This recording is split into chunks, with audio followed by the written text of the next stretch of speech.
Brought to you by L&M, the modern cigarette that lets you get full, exciting flavor through the modern miracle of the pure white miracle tip. Live modern. Smoke L&M.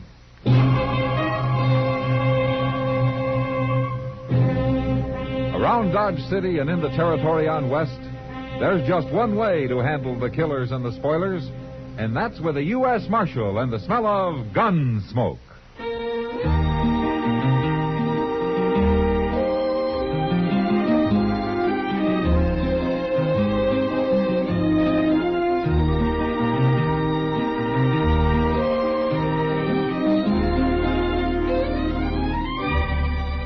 Gunsmoke, starring William Conrad.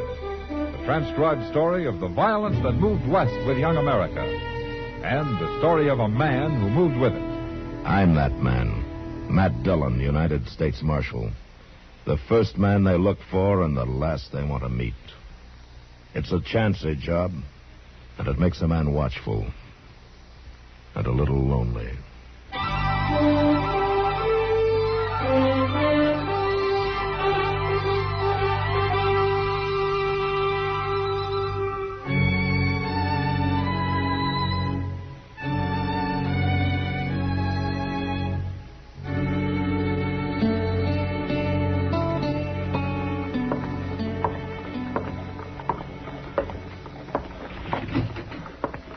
Did you get the mail, Chester?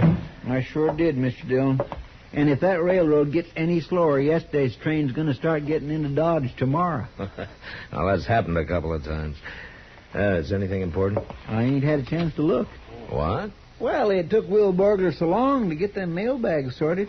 Oh, say, he's coming over here in a little while, Mr. Dillon. Huh? Will is? What for? I don't know. But he's got something on his mind he's about to bust his britches over. He said it had to do with Jim Rankin. Jim Rankin? Well, I hated to bring it up, Mr. Dillon. You and Jim Rankin being close friends like you was. I can't figure what Will Burglar'd know about Jim's murder. He never gets out of that depot except to eat. Well, maybe he's heard something from El Paso, something over the telegraph. There's nothing to hear, Chester, and there won't be. He was killed for that payroll he was carrying. Well, but they never did find the body. Well, they buried him somewhere out there on the desert, more than likely, and then jumped the border. They sure could get a long ways south on $60,000, all in banknotes. Wouldn't be no weight to it. Wouldn't even fill a saddlebag. It's funny, I was always joshing him about that. A full-grown man being a messenger boy for Wells Fargo. Going around carrying a little old hand case with him. And being a target for every hold-up man west of St. Louis. I know. I never had no call to be plaguing him. When I think of it now, I could just kick myself. Jim knew you didn't mean it, Chester. Yeah, you know, he was one of the best. I rode a lot of country with Jim Rankin, back when he was a lawman. Evening, Marshal. Oh, come on in, Will. What's this news about Jim Rankin? Just that you and everybody else is wrong, that's all. Oh, why so? Because all of you figured them killers must have headed south after they murdered Rankin. But they've come north, Marshal. Well, what makes you think so? These. Couple of banknotes, $10 silver certificates, American Federal Bank of Boston. Chester, give me that Wells Fargo list of serial numbers, will you? Yes, sir. Already checked them, Marshal. They're on the list. Where'd you get these, Will? They turned up in my cash box at the depot. Somebody bought a ticket with them. Who? Do you know? It was Miss Lily over to the Long Branch. Lily? That pretty one with the yellow hair. She bought a ticket on the Santa Fe to Kansas City. Said she was aiming to go back there on a visit. Why, them killers might be right here in Dodge, Mr. Dillon. I hope so, Chester. I sure do hope so.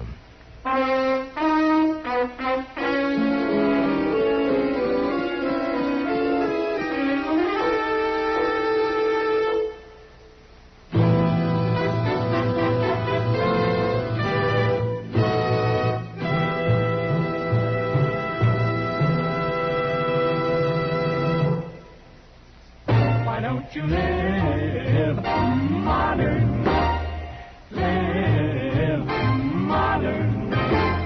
Live modern. Change to L&M. Only with L&M can you enjoy the full, exciting flavor of today's finest tobaccos through the modern miracle of the L&M Miracle Tip. Through the pure white miracle tip, L&M tastes richer, smokes cleaner, draws easier. No other cigarette, plain or filter, gives you all the flavor you want. The rich, exciting flavor you get only from L&M. So light up, free up, let your taste come alive. Live modern. Smoke L&M. Make today your big red letter day and start to live the modern way. Live modern. Get L&M today.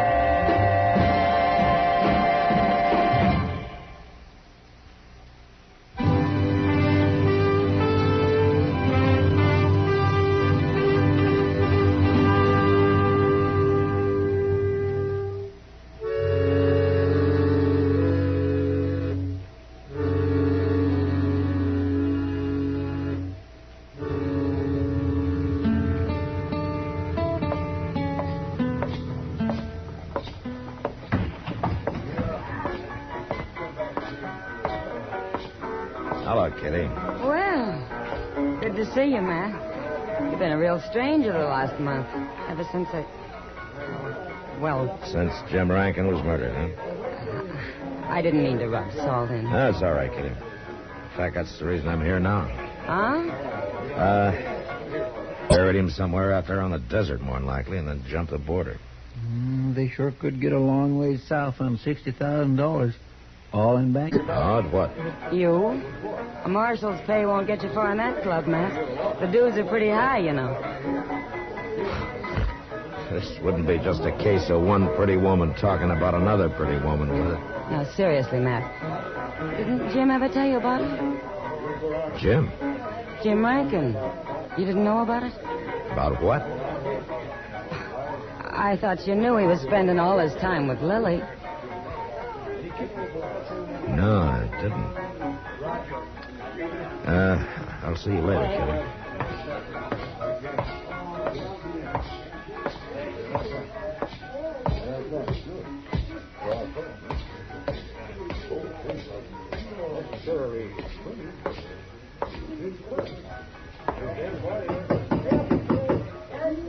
Come in.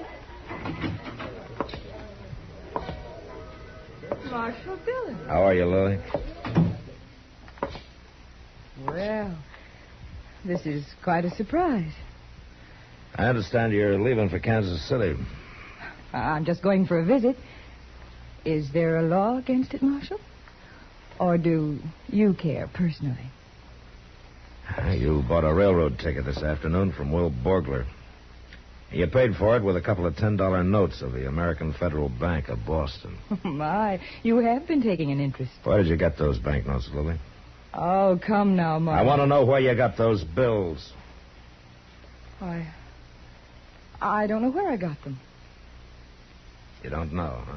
Of course not. The gentlemen who come into the Long Branch are usually quite And the generous. gentlemen who come in usually carry gold or silver. Paper money is rare in Dodge, and you know it. I don't remember who gave them to me. And what difference does it make? They're good, aren't they? Yeah. And they were stolen from a man who disappeared from a blood-stained room in El Paso, Texas. How do you know? Because Wells Fargo records the serial number of every banknote they ship. And these numbers... Why don't you live? Marshal, Jim and I were going to be married. We're going to be married. Is it that unbelievable? It's just that Jim never mentioned it, that's all. He knew what you'd say. When did you see him last, Lily? 10 days before he got killed. He went from here to St. Louis and then straight to El Paso. Did you know his plans, where he was going to stay in El Paso, how much money he was carrying? What are you trying to say? I just asked you if... Sorry, I couldn't make it any sooner. Will you get out of here, mister? You've got the wrong room. Well, yes, I have. Sorry, folks. I was looking for Wait somebody just else. a minute. You're a gambler, aren't you? Houseman over at the Elephant. That's right, Marshal. Deuce McCoy. Who were you looking for?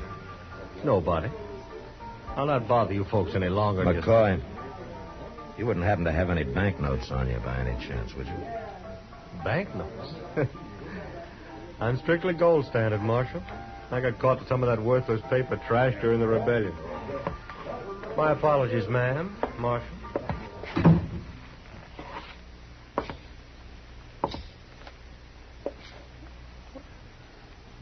Why are you looking at me that way? I never saw him before in my life. Lily, if you're in the clear, then I'm sorry for misjudging you. You should be. But if you're not, if you did have anything to do with Jim's murder, I'll bring you in for it if it takes me the rest of my life.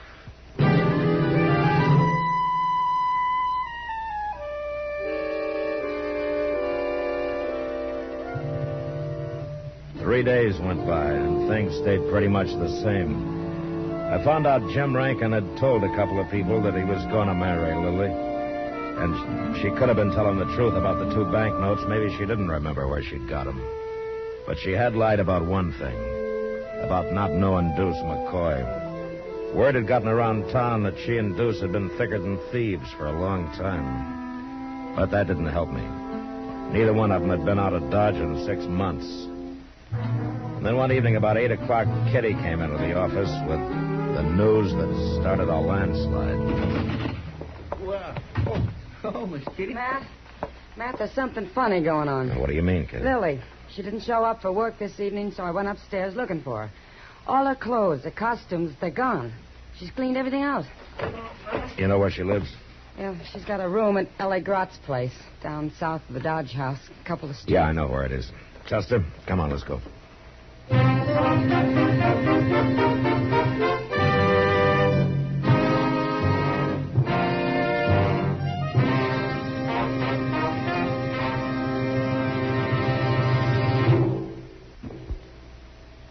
Why don't you live modern? Live modern. Live modern. Change to L&M. Yes, have an L&M. Enjoy a really modern cigarette. A cigarette that gives you all the full, exciting flavor of today's finest tobaccos. No other cigarette, plain or filter, gives you the flavor you get through the modern miracle of the L&M Miracle Tip. Through the pure white Miracle Tip, L&M tastes richer, smokes cleaner, draws easier. So light up, free up, let your taste come alive. Live modern. Smoke L&M. Make today your big red letter day and start to live the modern way. Live modern. Get L&M today.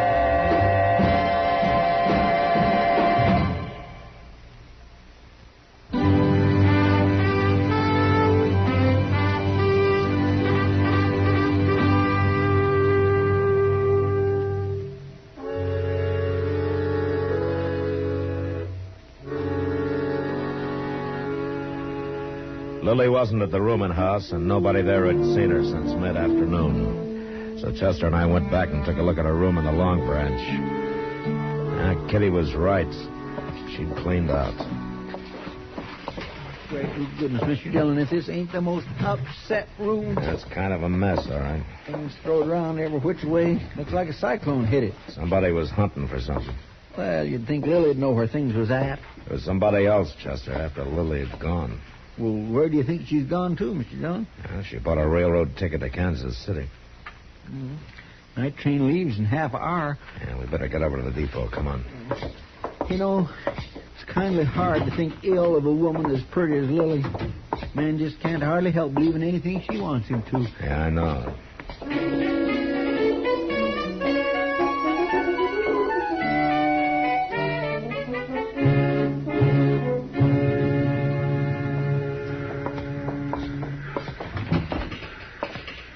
Marshal, hey, I'm glad you're here.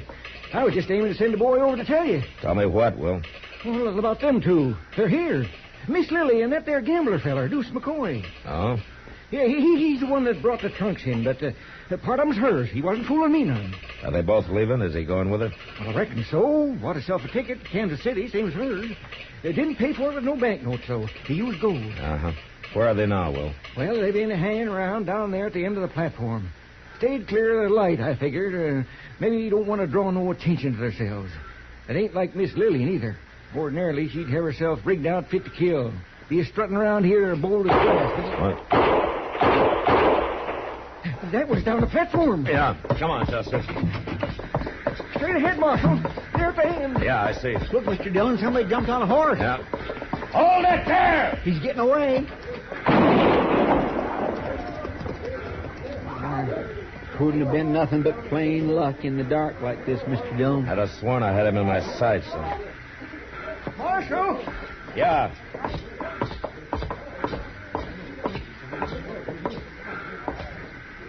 It's Miss Lily and that gambler feller. They shot both of them. He's dead.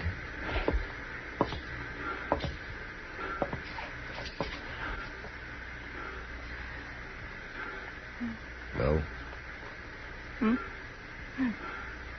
Who was it, Lily? Who shot you? He came back. Who? Jim. Jim? I never thought he...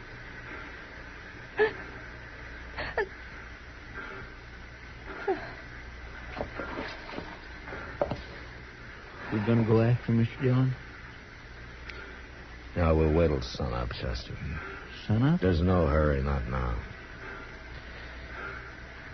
I got a pretty good idea of where Jim will head for.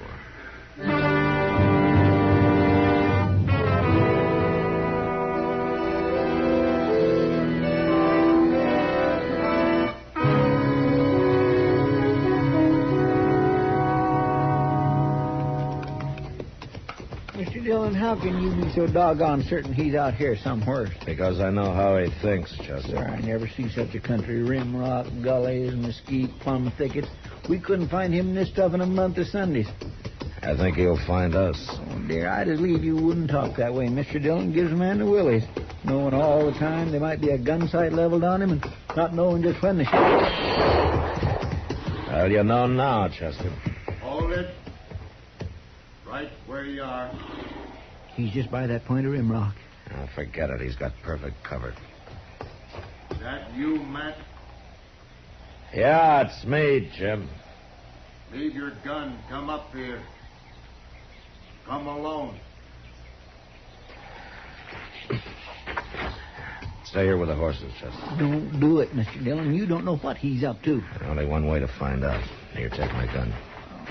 Well, I just don't like this. I don't like it. Over this way, Matt.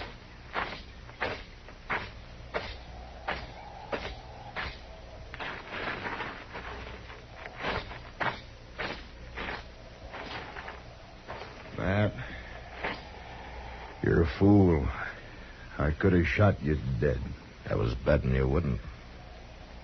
Why'd it have to be you? That's the difference, Jim. It'd have been somebody sooner or later. You knew it was me, or you wouldn't have come here. How did you know, Matt?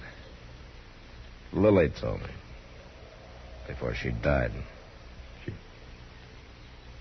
I'm sorry about that. In a way. Last night I went to her room and found she'd taken the money and run out on me. I've been living down along the river bottom since I rode up from El Paso. I was... What's the matter, Jim? It was pretty good shooting last night, Matt. Dark as it was. Well, we better get you in the dock. Oh, no. Forget it, Matt. I know how I stand. Lily never did mean to marry me, Matt. She told me last night there on the station platform. And then she laughed. Take it easy, Jim. She helped me plan that fake robbery in El Paso. She was all for it, I thought. But she was all for the money, not for me. Never known a woman like Lily. All fire and diamonds and soft as a kitten. Yeah. You're funny. I know I'd do the same thing again. If she asked me to, what do you think of that? I'm not your judge, Jim. Matt, remember the time we rode out of San Antonio, and we rode from San Antonio? Yeah, I remember, Jim. We were planning to ride down to Laredo. Let's see if we could. Jim?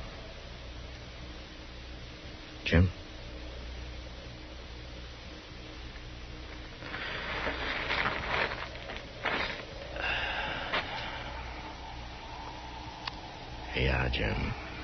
I remember.